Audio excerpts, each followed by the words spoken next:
जुन समयको अभावले गर्दाखेरि हामीले आज चाहिँ घर विभाजन गरेर क्विन सेल दिन नसकेको अवस्थामा चाहिँ अब जस्तै यो बर्खा टाइममा चाहिँ तपाईँको यो समस्याहरू पर्छ।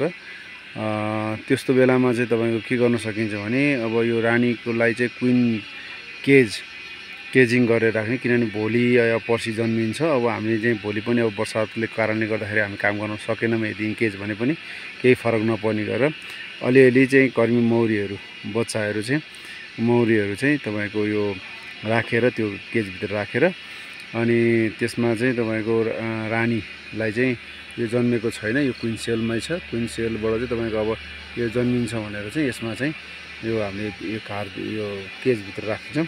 एउटा मात्रै रानी जन्मियो भने पनि अब तपाईँको हाम्रो यत्रो मेहनत तपाईँको खेर जान्छ, सबै क्विन सेलहरू काटिदिन्छ, अरू रानीहरूलाई चाहिँ मारिदिन्छ भनेर अब अहिले चाहिँ हामीले चाहिँ भोलिको लागि भोलि आएर हामी काम गर्छौँ। यदि भोलि पनि मौसम राम्रो भएन छ भने पनि पर्सि आएर काम गर्न पनि मिल्ने खालको गरेर हामीले चाहिँ यसलाई चाहिँ केजिङ गरेर राखिदिइरहनु भएको छौँ। अब यसमा चाहिँ यो चाहिँ हामीले ग्राफ्टिङ गर्ने घर हो। यसमा हामीले अर्को एउटा फ्रेममा पनि गरिसकेका छौँ। त्यसमा अर्को सँगसँगै अहिले यसमा पनि हामीले चाहिँ यो राखेर तपाईँको मौरीलाई चाहिँ 4-5वटा चाहिँ कर्मी मौरी राखेर चाहिँ हामीले चाहिँ अहिले चाहिँ केजिङ गरेर राख्नु लागेको छौँ।